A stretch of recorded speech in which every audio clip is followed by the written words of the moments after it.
Vamos falar de reforma tributária hoje. Calma aí que o Processo Civil News não enlouqueceu. A gente tem diversos aspectos processuais da nova reforma tributária que está aí no Brasil e a gente vai ver agora aqui mesmo no Processo Civil News. Processo Civil News. Tudo bom, pessoal? Estamos aqui mais uma vez, Processo Civil News, para falar bastante de processo e vocês viram agora na chamada que eu falei de reforma tributária, mas na verdade, o pano de fundo é reforma tributária, mas o que a gente vai tratar aqui é de processo civil. Sou Rodrigo Becker, professor do IDP e estou aqui mais uma vez com o meu grande colega, grande amigo, senão ele fica bravo se eu não falo isso, Guilherme Pupi, e hoje com um convidado especial, né, Pupi? É isso aí, Becker. Bom dia, boa tarde, boa noite para vocês. Nosso público cativo do Processo Civil News. É uma satisfação estar em mais um episódio aqui com um convidado mais que especial. Ele, que é professor também do IDP, é advogado da União, mas não vai ter nenhuma chapa branquice aqui ao discutir o tema. Deixa eu só fazer uma correção rapidinho, ele vai ficar bravo com você. É procurador da Fazenda. Exatamente. É procurador da Fazenda, que é da carreira, enfim, tá tudo Rapaz, embaixo do guarda-chuva da AGU. Hoje em dia, eu, se fosse você exatamente nesse ponto, nem tocava nesse assunto, porque o Paulo sabe que isso aí virou um incêndio. Tá bom. Tirando essas especificidades aí desse povo, que, enfim, tem esses negócios aí deles. Procurador da Fazenda, Paulo Mendes.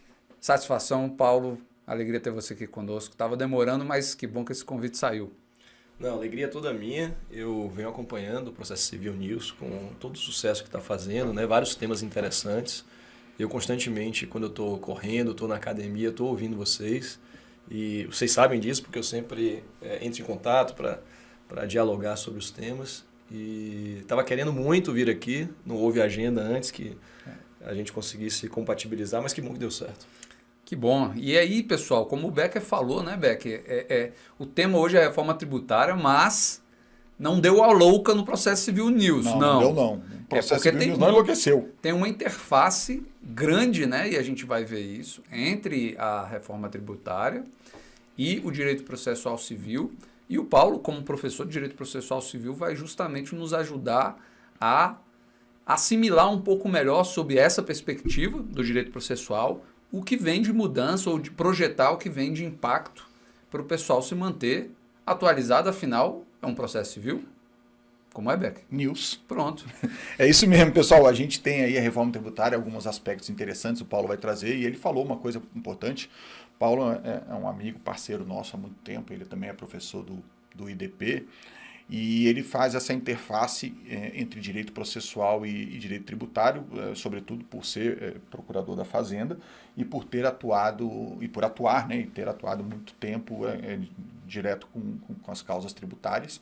Então ele se dedica muito ao tema também, então ele faz essa interface e aí eu acho que ninguém melhor do que ele para estar aqui hoje para falar com a gente sobre isso, inclusive porque ele ouve de fato os nossos programas, manda mensagem para a gente, às vezes brigando, né, dizendo, isso aí tá errado, isso aí tá errado, não tá certo. Aí a gente tenta, ele não tá certo, ele não tá certo, ponto, né, ele só fala isso, tá? Mas hoje ele vai dar uma aula para a gente aqui. Paulo, obrigado demais aí pela sua presença.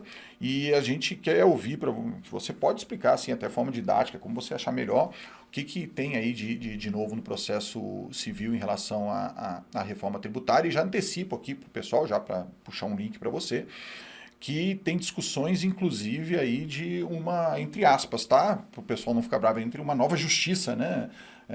No Brasil acerca das questões tributárias, Paulo. Não, maravilha. É importante a gente contextualizar esse episódio dizendo que nós estamos diante de uma das maiores reformas tributárias que já houve no Brasil. Então, uma reforma constitucional bastante ampla, com já 2 leis complementares regulamentando a reforma constitucional, já com regulamento infralegal. Ou seja, nós temos uma normatização ampla que, evidentemente, vai levar a uma litigiosidade significativa. Né?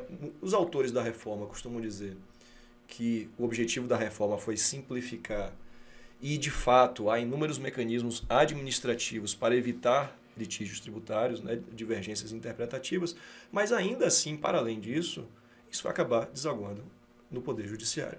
Há, inclusive, algo muito interessante no contencioso administrativo tributário, porque a gente vai ter dois tributos, a CBS e o IBS, passando por contenciosos administrativos distintos, mas qual é a peculiaridade? Paulo, você consegue, assim, muito brevemente, só explicar para o pessoal esses dois novos tributos aí, só para o pessoal poder entender o pano de fundo aí? Pode ser bem rapidinho mesmo. Vamos lá. O que a reforma está promovendo?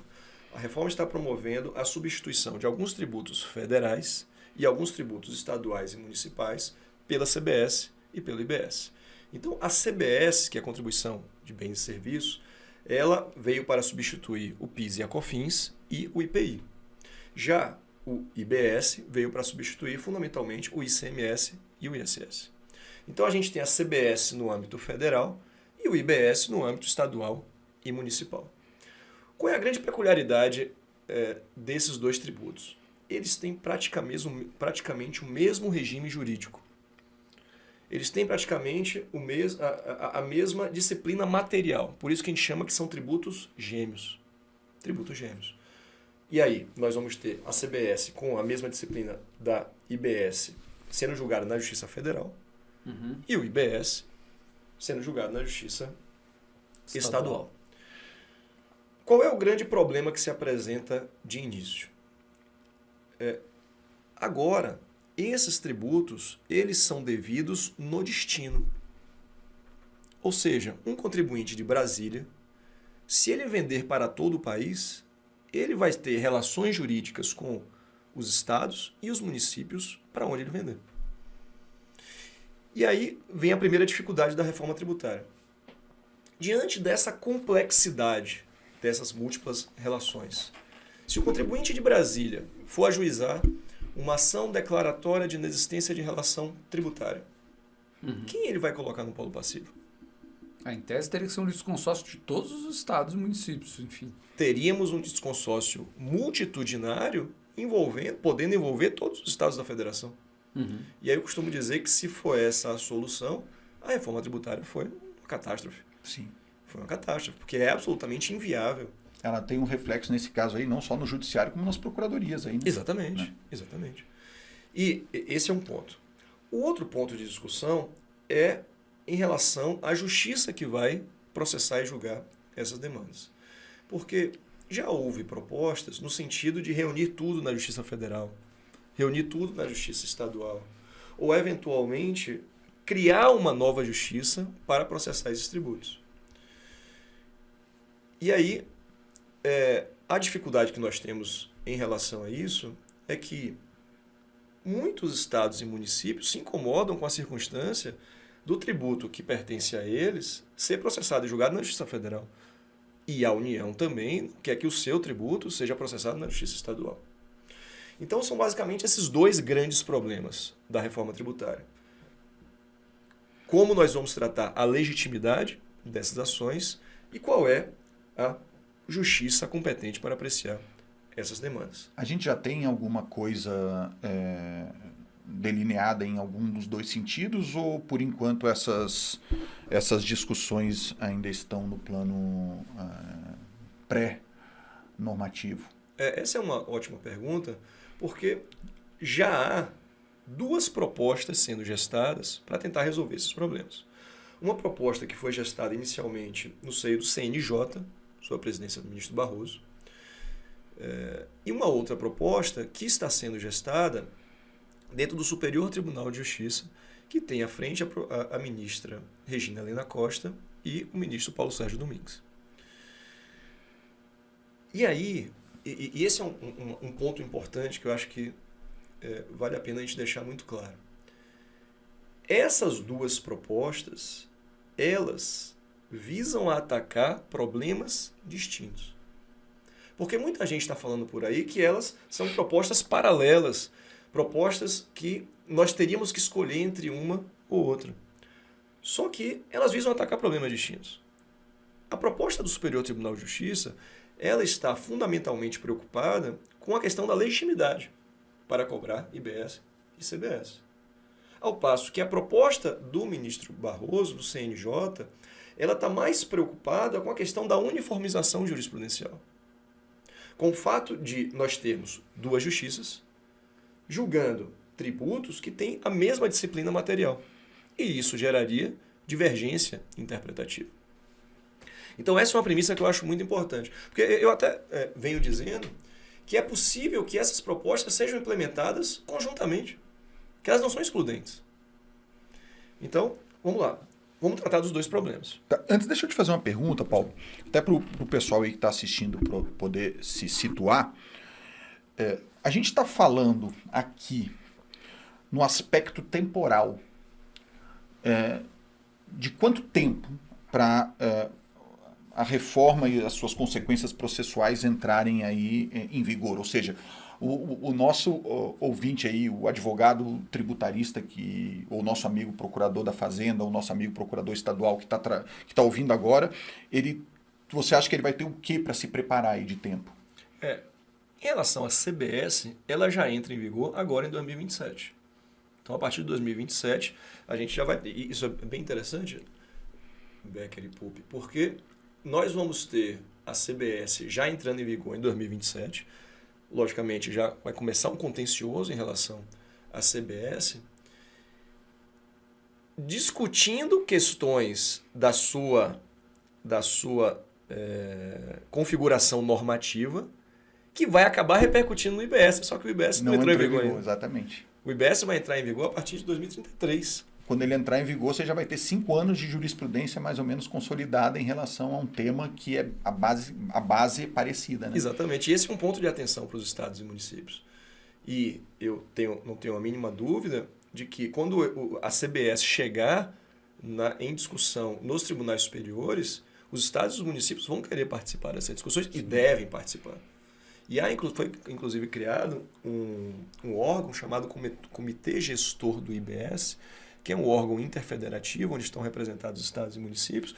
E esse Comitê Gestor do IBS, ele vai ter que assumir um protagonismo nisso, acompanhando as discussões relativas à CBS e participando, eventualmente, dessas discussões dos tribunais superiores, para a gente não ter precedentes que depois vão ser aplicados ao IBS e não houve uma devida participação de estados e municípios. É interessante, né, Paulo? Porque essa participação dos estados e municípios nas causas, eu imagino que vai chegar muito recurso especial repetitivo em relação a CBS em breve, no STJ, em breve, que eu quero dizer 2028 já, né?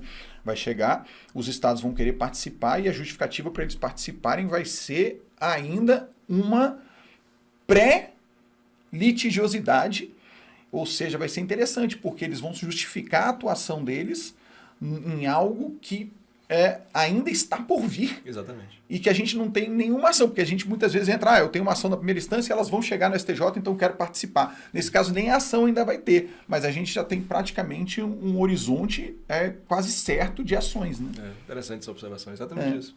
É exatamente isso. E aí vamos lá. Primeira questão, a questão da legitimidade para a cobrança do IBS da CBS e para ocupar o polo passivo nessas ações anti-exacionais. Como nós falamos, se a solução for um litisconsórcio multitudinário, vai ser um fracasso, porque é inviável. Então, isso é algo, ao meu ver, que a gente não pode cogitar. Para resolver esse problema, nós temos que trabalhar, ao meu ver, necessariamente com a figura da substituição processual. Uhum. Substituição processual. Como funciona isso aí? Nós teremos uma pessoa, um ente, no polo passivo e no polo ativo dessas demandas. E essa pessoa e esse ente, ela vai estar no processo tratando de direito seu, mas também de direito dos demais entes da federação. Então, se, por exemplo, nós estamos no Distrito Federal, nós poderíamos cogitar no Distrito Federal ser a parte do processo, eu contribuinte do Distrito Federal, vou ajuizar uma demanda contra o Distrito Federal, e o Distrito Federal ele vai estar atuando em nome próprio e em substituição processual aos demais entes da federação que, porventura, tenham interesse nessa causa. Você consegue dar para o pessoal aí de casa, você consegue dar um exemplo prático do que pode acontecer nessa situação? Claro. Imagine que você tem uma empresa no Distrito Federal que está vendendo vinhos para o Brasil inteiro. E aí, quando ela vender para São Paulo vai ser o destinatário do tributo dessa venda. Quando ela vender para a Bahia vai ser o destinatário do tributo dessa venda. E imagine que essa empresa ajuiza uma ação alegando uma imunidade. A empresa do DF. Do DF. Uhum. Alegando uma imunidade. Eu não tenho que pagar tributo. Eu não tenho que pagar CBS e IBS. Nesse caso, ela vai ajuizar uma ação contra o Distrito Federal. E o Distrito Federal vai estar ali em juízo em nome próprio, defendendo os tributos que ele entende devido. E ele vai estar também em substituição processual, representando São Paulo, representando Bahia. Entendeu? Então, está como parte e como substituto. Exatamente. Como legitimado ordinário e legitimado extraordinário. Tá, e aí vem a minha primeira, né, eu já fiz várias. E vem aqui mais uma pergunta, Paulo, que pode ser a dúvida do pessoal de casa. Se a empresa quiser acionar o estado da Bahia ou o estado de São Paulo, e aí? Excelente. Nós precisamos ter uma organização desse contencioso tributário. Nós precisamos organizar isso. Porque não me parece adequado que nós possamos ter essa possibilidade de a empresa domiciliada no Distrito Federal ajuizar ações pelo Brasil afora. Ou estados e municípios outros entrarem com execuções fiscais de empresas situadas no Distrito Federal. Porque senão vai ser uma bagunça generalizada. Então, e aí sua pergunta me dá a oportunidade para estabelecer uma outra premissa. Na minha avaliação, essas ações deveriam ser sempre ajuizadas no foro do domicílio do contribuinte. Independentemente para onde ele venda. Exatamente. Independentemente para onde ele venda. Até para evitar, né, a escolha, né? O que a gente sabe. Exatamente. Que muita gente escolhe. Na Bahia eu sei que eu vou ganhar liminar, em São Paulo eu não vou, então eu vou ajuizar na Bahia, né? Isso, exatamente. Então, o contribuinte ajuizaria, me parece que essa é a melhor solução, ajuizaria as ações sempre no foro do seu domicílio e ele ajuizaria a sua demanda contra o ente federativo do seu domicílio. Ou estado, ou município. Isso sempre em relação ao IBS. Em relação à CBS, ela continuaria com a União, continuaria tramitando na Justiça Federal e, portanto, me parece que a solução mais adequada é nós continuarmos com duas justiças. Justiça Federal para tratar de CBS, União parte, Justiça Estadual para tratar de IBS, estados e municípios. Aí vem a pergunta. Tá. Mas vai ser estado ou município? Eu moro em Salvador. Eu vou ajuizar uma ação contra o município de Salvador ou contra o estado da Bahia. E aí, aqui eu me socorro da proposta da ministra Regina Helena e do ministro Paulo Sérgio Domingues.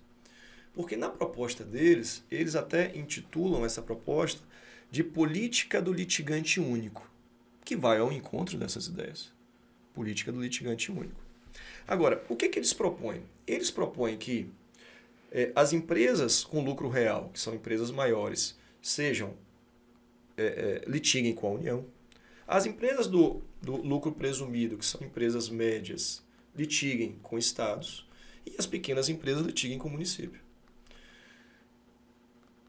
A proposta que eu venho apresentando é um pouco diferente porque eu separo a União disso, para evitar que nós tenhamos Justiça Federal julgando tributo estadual e Justiça Estadual julgando tributo federal. Então, a minha proposta é um pouco diferente do STJ, porque eu retiro a CBS dessa discussão. Agora, eu aproveito a proposta para nós aplicarmos ao IBS. Ou seja, a política do litigante único em relação ao IBS. E aí vem a dúvida. Vai ser contra o Estado ou contra o Estado da Bahia ou o município de Salvador? E aqui tem um tema processual que eu acho que essa é uma contribuição minha como processualista para esse debate.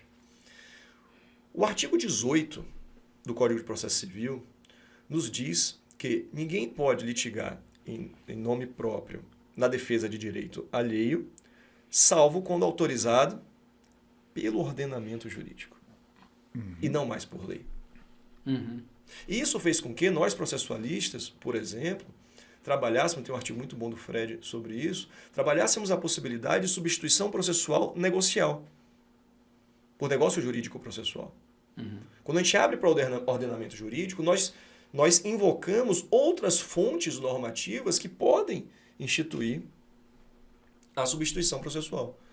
Então, pegando o artigo 18 do Código de Processo Civil, olhando para o artigo 156, parágrafo 2º da Constituição, que dá muitos poderes de organização do contencioso ao comitê gestor, e para o próprio artigo 5º, da Lei Complementar 227, nós percebemos que o comitê gestor, a ele foi conferido o poder de coordenação do contencioso administrativo e judicial.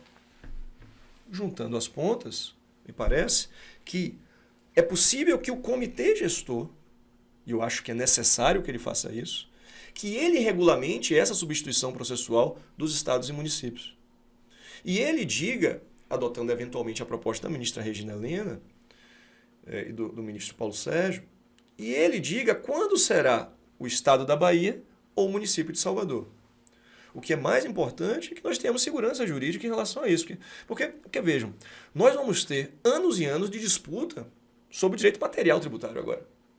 Imagine se nós tivermos anos e anos de disputa sobre o contencioso para saber quem é competente, quem é o legitimado. Exatamente. Essa questão vai chegar antes no STJ para primeiro decidir isso, para depois você voltar para a origem para decidir o mérito das pretensões. Seria uma tragédia. Você pode falar para o pessoal, só uma dúvida que eu tenho, que eu imagino que seja a dúvida também do pessoal aí. A CBS, ela vai englobar, né, o IBS, ele vai englobar os tributos municipais e estaduais. E a gente tem como saber, por exemplo, numa disputa com a empresa que entrou com uma ação contra o estado ou o município de Salvador, qual a porcentagem daquele tributo é direcionada para o município e qual a porcentagem que é do estado? Isso tudo, Becker, vai ser coordenado, vai ser disciplinado agora por essa legislação posterior e pelo comitê gestor do IBS. E por isso esse prazo tão grande, porque assim, em 2033 entra em vigor o IBS começa a ser cobrado na prática, mas ainda há um intervalo de anos e anos para que ele possa ser cobrado full, cheio, justamente para fazer essas adaptações em termos de direito financeiro, né, para ver quanto cada ente receberá, justamente com o objetivo de que a reforma tributária não venha a causar grandes prejuízos em relação à expectativa de arrecadação que já existe hoje. Né? Eu te fiz essa pergunta, Paulo, porque isso pode impactar na legitimidade.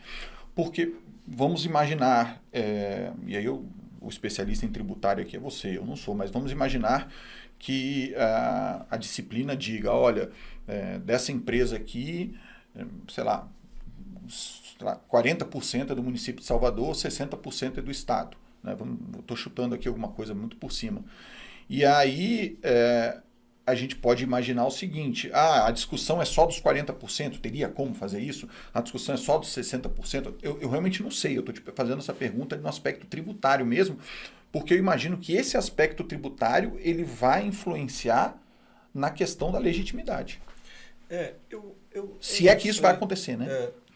De fato haverá uma diferença de tributação e, em regra, os valores maiores serão destinados aos estados. Né? Mas eu não acredito que isso deva ser um fator a ser levado em consideração para a legitimidade, senão a gente também deixa o sistema muito complexo. Né? Muito complexo.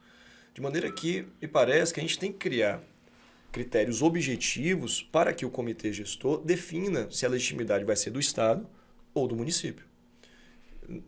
E aí, a proposta da ministra Regina, do ministro Paulo Sérgio, é uma proposta que dá um passo nesse sentido, dizendo, olha, determinadas empresas seriam contra o Estado, determinadas empresas seriam contra o município. Eu não tenho posição firmada em relação a qual é o critério mais adequado.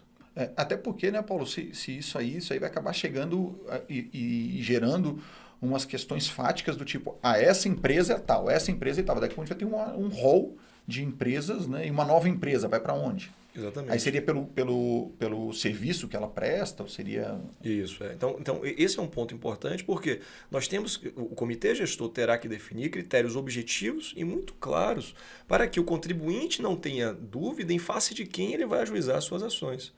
E qual será o ente, eventualmente, que vai cobrar o tributo dele.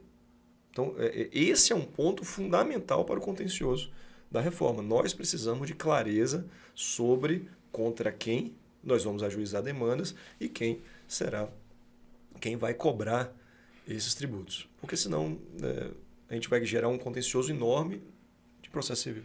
Deixa eu aproveitar então de fazer mais perguntas. A gente tem que explorar você aqui, aproveitar que você está aqui. A gente vai ter o CBS, a CBS, né? Porque é a contribuição. A gente vai ter a CBS entrando em vigor já ano que vem, certo? Então, tecnicamente, a gente vai ter litígios já a partir do ano que vem. Ou seja, essa proposta normativa relativa às competências processuais, pelo menos no que diz respeito à União e à parte federal, ela vai ter que entrar em vigor junto com a lei, porque no dia seguinte da lei já vai ter gente, certo, como a gente sabe, né, já vai ter gente contestando. E aí a minha pergunta é a seguinte: como que você vê a questão da competência da Justiça Federal para isso, quando a gente trata, por exemplo, do Distrito Federal como foro universal? Ou quando a gente trata de empresas, que nem você falou, que tem mais de uma sede, mais de um domicílio fiscal. Ou quando a gente trata também de uma terceira situação, que é a situação da empresa que vai pagar a CBS e ela vai fornecer para 3 estados que têm varas federais. A vara federal, e aí já vem a outra pergunta, é muita pergunta, mas aí se você fica, a vara federal da capital vai ser a responsável ou vai ser a vara federal do interior? Como você vê isso aí tudo? Não, toda essa complexidade, Becker, vai ter que ser definida agora quando a CBS entrar em vigor. E assim, a princípio, em relação à CBS, eu não vejo maiores dificuldades se nós estabelecermos o foro competente. Então, por exemplo, se a gente estabelecer como premissa que o foro competente será sempre do domicílio do devedor... Se a gente, você quer dizer a lei, né? E aí é uma outra discussão, né? Será que nós precisaríamos de uma legislação nova em relação à CBS? Seria muito interessante que tivesse para trazer uma clareza específica dessas discussões. Mas, a princípio, se a gente olhar para o arcabouço normativo que nós temos hoje, o contribuinte ele já tem essa possibilidade de ajuizar a ação no seu domicílio. Então, talvez o que a gente pudesse ter, caso não venha uma legislação federal específica sobre o assunto, é algum esclarecimento, por exemplo, vindo do CNJ por meio de uma recomendação, por exemplo, interpretando a legislação processual e dando as possibilidades de ajuizamento dessas demandas. Eu acho que seria um passo interessante para trazer clareza e alguma segurança jurídica. Essa possibilidade de ajuizamento de ações no Distrito Federal no direito tributário é sempre um complicador, mas me parece que ela continua sendo possível, né?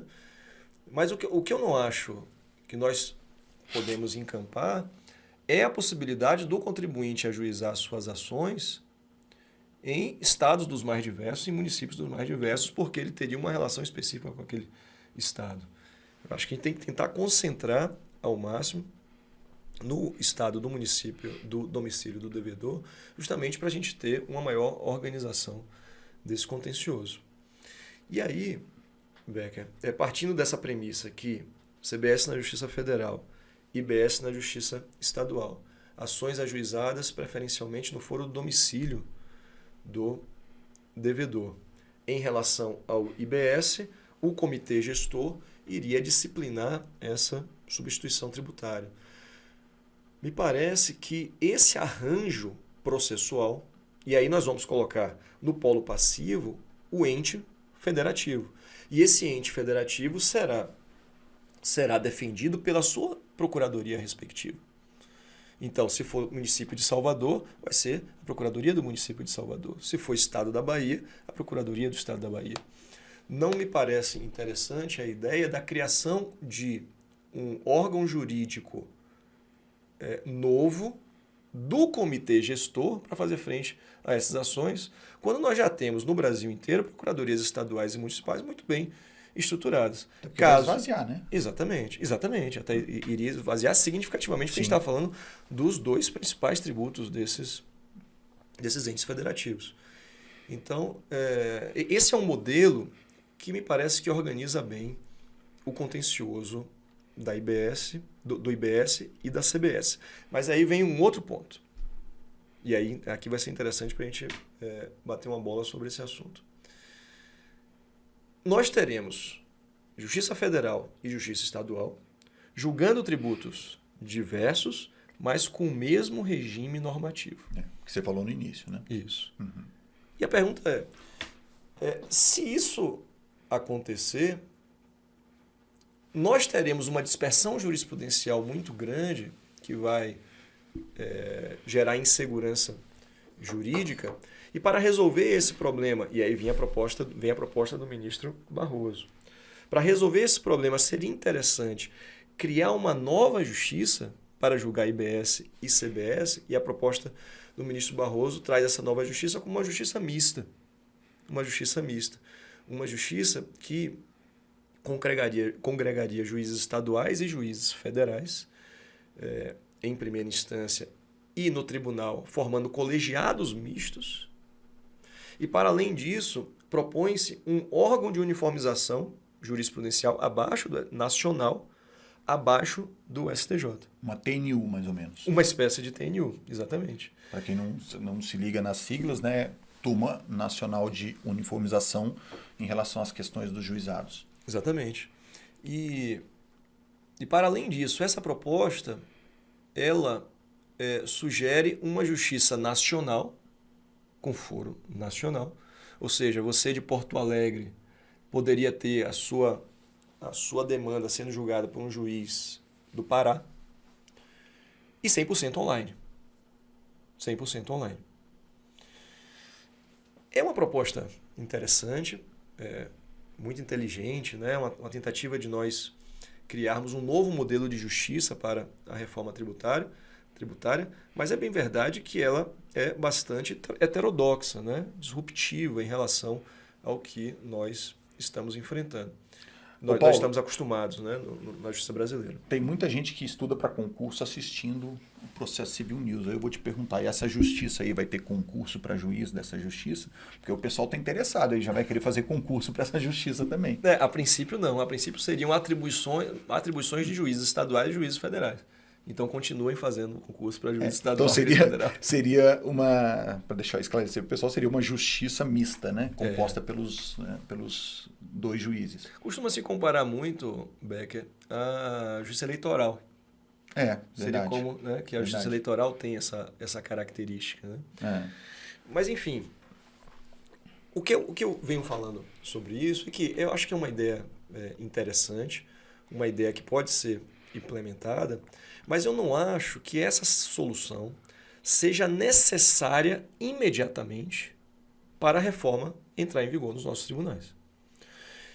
Eu proponho algo mais simples inicialmente e sem prejuízo de nós debatermos mais essa ideia da Justiça 4.0, 100% online, nacional e composta por órgãos mistos. Como eu disse, a minha ideia é nós deixarmos a CBS na Justiça Federal, deixarmos o IBS na Justiça Estadual e nós trabalharmos com os mecanismos já existentes de uniformização jurisprudencial. Porque essa justiça mista, ela não vai resolver o problema da dispersão jurisprudencial. Não vai. Haverá decisões diversas ainda. Ou seja, nós dependeremos ainda do Superior Tribunal de Justiça para uniformizar o direito nacional. Ou seja, nós criamos uma estrutura inteiramente nova, com as peculiaridades da justiça online, né, que a advocacia muitas vezes critica pelo distanciamento do julgador, etc. Para tentar resolver um problema que não será resolvido pela sua implementação. Então, eu costumo perguntar o seguinte: será que a circunstância de nós termos uma dispersão jurisprudencial é de fato um problema novo a ser enfrentado? Não me parece que seja. Não me parece que seja. Esse é um problema antigo do Brasil, dispersão jurisprudencial, que nós já estamos trabalhando há muito tempo.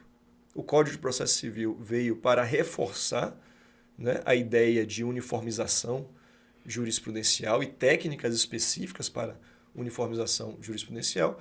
Nós devemos aprimorá-las e trabalhar com essas técnicas para que a reforma tributária tenha as respostas adequadas em um tempo mais curto possível no Poder Judiciário.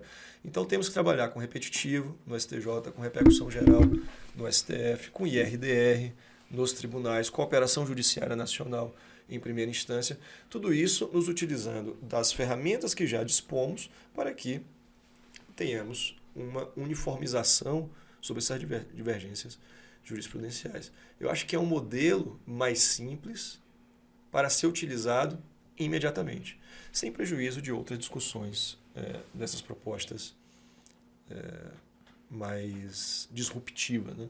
Na verdade, né, Paulo, essa questão da dispersão jurisprudencial, ela já foi pensada em 1988. Porque quando se criou o STJ e se colocou as competências do STJ lá, uma delas é a principal função da STJ, que é a função de uniformização de jurisprudência, e a linha C do 105 fala lá, né, em questão de divergência jurisprudencial. Então, isso já é, na verdade, um pensamento. Então, como você bem falou, essa dispersão, ela vai ser, obviamente, na verdade, ela vai ser, não, ela já é, na verdade, uma característica do próprio judiciário brasileiro, da própria cultura judicial brasileira. Então, não acho que não há realmente, como você falou, uma grande novidade. Mas, para a gente já ir se encaminhando aqui para o fim, Paulo, eu vou te fazer uma pergunta, e aí para você explicar para o pessoal aí também, porque aqui é Processo Civil News, ou seja, o que veio de novidade agora. Saiu uma notícia de quando a gente está gravando aqui o nosso podcast, saiu uma notícia falando ontem, né, do dia que a gente está gravando, saiu uma notícia ontem falando sobre uma emenda regimental. Uma emenda regimental, mas eu queria falar alteração, na verdade. Uma alteração no regimento interno, por meio de emenda regimental do STJ, que trata já, antecipando alguma coisa já sobre a reforma tributária. E eu acho que o pessoal quer saber aí, Paulo, o que é. Não, ótimo.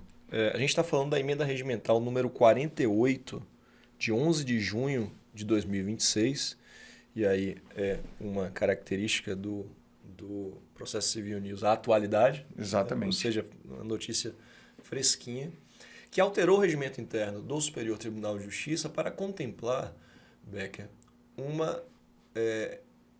um aspecto da reforma tributária que agregou mais uma competência originária ao Superior Tribunal de Justiça. Exato.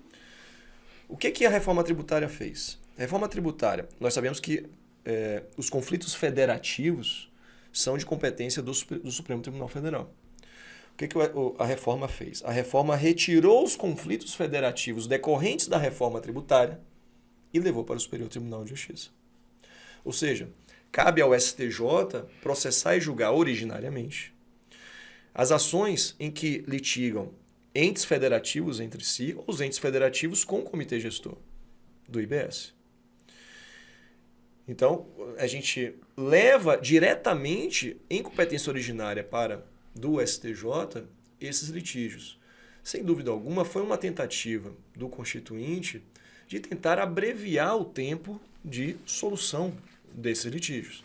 E essa emenda regimental, número 48 de 2026, veio justamente para regulamentar dentro do STJ a disciplina dessas demandas, né? E qual o nome da medida que a pessoa vai apresentar no STJ? Foi dado até um nome aqui, deixa eu resgatar. Aqui o artigo 9º, parágrafo 15 do regimento interno começa estabelece essa competência. O artigo 12 estabelece a competência da seção. Eu queria dar uma palavrinha sobre isso. E o nome da medida está lá. Acabei de olhar aqui. Está lá no artigo 67, que chama-se Conflito Federativo, CFE. Olha aí, ó, o pessoal que faz concurso, perguntei isso aí, porque o pessoal que faz concurso Mas isso aí é certeza, né? Uhum. Isso é certeza. CFE é conflito federativo. Exatamente. Então você vai ter aí um Sigla, novo mecanismo, né? Uma nova medida a ser ajuizada perante o STJ, que é o CFE, o conflito federativo. Aqui você fica sabendo de processo não só para fins de atuação profissional, mas para quem for fazer concurso também. E aí, Paulo, antes de você falar do que você quer, só uma coisa para o pessoal que está vendo. Na verdade, se essa proposta do ministro Barroso for para frente, a gente criar uma nova justiça, você falou uma coisa interessante, a gente não vai ter um novo cargo de juiz, né? Os juízes vão ser os federais e os estaduais, mas certamente a gente vai ter uma maior demanda por juiz, porque o juiz federal e estadual provavelmente eles vão ter que ser, como é que eu vou dizer? Eu não imagino que vai seguir a justiça eleitoral, que é um a mais, ele provavelmente vai ter que se dedicar àquilo, de modo que ele vai deixar a jurisdição dele, da onde para se dedicar à jurisdição daquela nova justiça. Então, provavelmente vai ter uma demanda por cargos, não só nova justiça, mas das justiças estaduais e federais, né? Mas o que você queria falar aí da competência do conflito federativo? Isso é uma questão que me parece importante. Eu já vinha falando sobre isso antes. O que eu vinha falando não ecoou no Superior Tribunal de Justiça. E eu acho que isso pode ser um problema. Porque, vejam, se nós olharmos aqui a disciplina da emenda regimental, no seu artigo 12, ele diz que a competência para processar o CFE, o conflito federativo, vai ser direto da sessão, da primeira sessão. Qual é a minha preocupação, Becker, em relação a isso? Haverá conflitos federativos vindo do Brasil inteiro. Então é possível que haja uma demanda significativa de conflitos federativos. Ainda que o STJ estabeleça critérios muito rígidos para o seu julgamento, que a gente sabe como o STF fez, né? No STF, o conflito federativo também responde a requisitos muito, muito específicos e muito rigorosos de admissibilidade. Mas haverá uma demanda significativa. Então, a gente tem um primeiro problema de eventualmente sobrecarregar a primeira sessão. E um segundo problema, que esse, ao meu ver, é mais relevante, de nós tratarmos cada demanda dessa como uma demanda apta a formar um precedente vinculante, por estar sendo julgado pela sessão, inclusive com previsão de participação do Ministério Público. Ou seja, Becker, poderia incluir no 927. Que já tem lá um inciso que fala sobre corte especial e plenário, e a gente sabe que interpretativamente também fala que isso se aplica às sessões né, do STJ. Muito embora, assim, só para explicar, eu interprete isso como horizontal e não vertical, né? Para mim, parece que o dispositivo ele trata da vinculação horizontal, mas enfim. Isso. Então, eu tenho essa preocupação de atribuição diretamente à sessão. Eu vinha propondo que essa competência originária fosse para as turmas. E aí você teria as turmas julgando os conflitos federativos. E se eventualmente houvesse a necessidade de uma uniformização jurisprudencial, se afetasse a sessão. Com todos as técnicas hoje existentes, por exemplo, do IAC, né, do incidente de assunção de competência, com a publicidade adequada para isso. E lembrando, muitas vezes, nesse conflito federativo, nós vamos tratar de questões que vão afetar os contribuintes. Não se engane achando que conflito federativo não vai tratar de aspectos dos tributos. Podem tratar. E se isso é verdade, os contribuintes têm que participar dessa demanda. Porque os contribuintes não estão nessa ação. Veja, conflito federativo.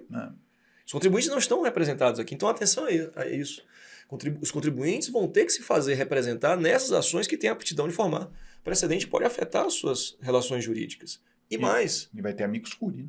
A União, muitas vezes, vai querer intervir em processos que estão tramitando entre entes federativos, os outros entes federativos, o comitê gestor, por exemplo. Sim. É cheio de... Então, a gente vai proporcionar isso em todas as demandas que vão chegar na sessão. Então, por isso que eu recebi com uma certa preocupação essa ideia de se atribuir à sessão.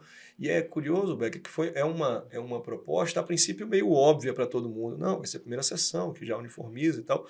Mas isso tem implicações práticas significativas que eu não sei se foram devidamente avaliadas.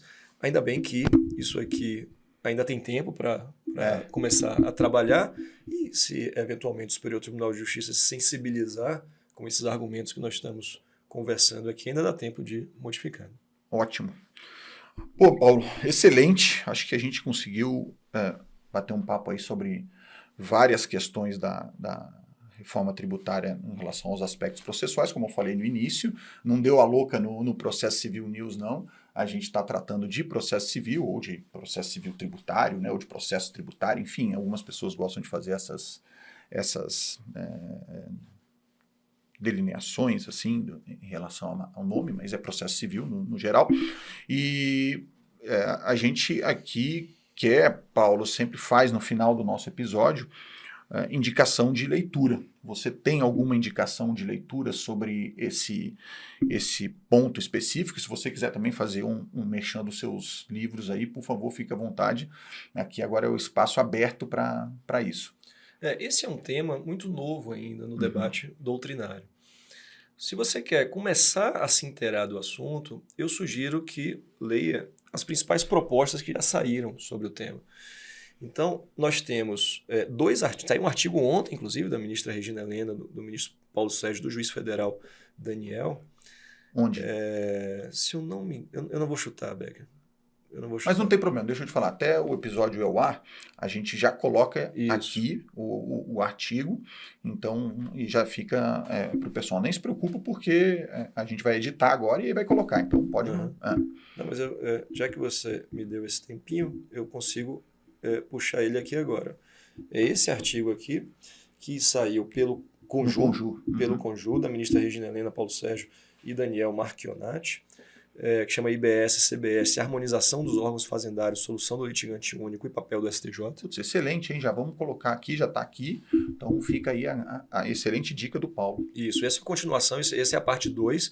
Tem um outro artigo que fala justamente sobre a política do litigante único dos mesmos autores, que é a proposta deles sobre o assunto. Lembrando que na minha proposta apresentada aqui, eu aproveito a proposta deles só retirando a CBS da proposta.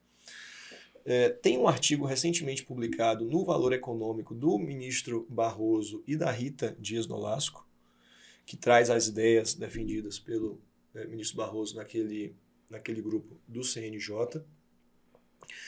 O professor e desembargador Leandro Paulsen também tem alguns artigos sobre o assunto. A gente pode depois mandar o link para todo mundo, né? Fica ótimo. Todos os livros aqui a gente vai sempre colocando e tudo mais. Isso. Então, eu acho que temos bastante referências aí. E você não quer, mas fala aí da sua edição que está chegando aí novinha, né? Tá quentinha aí, tá saindo do forno. Não, pô, eu te agradeço essa oportunidade. Eu tenho um livro, meus amigos, pelo qual eu tenho muito carinho, que é o livro que chama Coisa Julgada e Precedente. Talvez seja o estudo da minha vida, né? Eu fui para o Rio Grande do Sul estudar esse tema, eu trabalhei muito na procuradoria sobre esse assunto, que é justamente a relação entre coisas julgadas formadas e precedentes dos tribunais superiores. Em que medida a coisa julgada pode ser rescindida ou atenuada com uma inexigibilidade em razão de precedentes do STJ e do STF. O livro, a segunda edição, Becker, acabou de sair, e eu Capa azul, né? Capa azul. Tive a oportunidade de opinar na capa. Isso, exatamente. E eu estou muito feliz com a segunda edição. Vem com todas as novidades jurisprudenciais e me parece que é um bom roteiro para quem quer se atualizar nesse assunto. Ótimo. É isso, gente. Então, esse foi o nosso episódio de hoje. Falamos bastante e só, né, de reforma tributária, os aspectos processuais. A gente aqui, eu e o Pupi, a gente precisa agradecer imensamente a você por essa disponibilidade. A sua agenda é concorridíssima, a gente sabe que é difícil, mas brincadeiras à parte, a gente já estava há um tempo aí tentando falar com o Paulo. A gente conversa com o Paulo praticamente todos os dias, né? Todo dia a gente tem grupos e tudo mais, mas fazer a gente vir aqui para o estúdio para falar em conjunto não estava fácil, mas agora a gente conseguiu, e aproveitando para falar de um baita tema aí, que é o tema dos aspectos processuais da reforma tributária. Então fiquem de olho aí no Processo Civil News, e se você está assistindo esse episódio na hora que ele saiu, fica de olho no Instagram também, que vai ter sorteio por lá, tá bom, gente? Até a próxima, um abraço. Quer falar alguma coisa aí, Paulo? Não, só vida longa ao Processo Civil News. Muito obrigado pelo convite. Obrigado, gente. Até mais.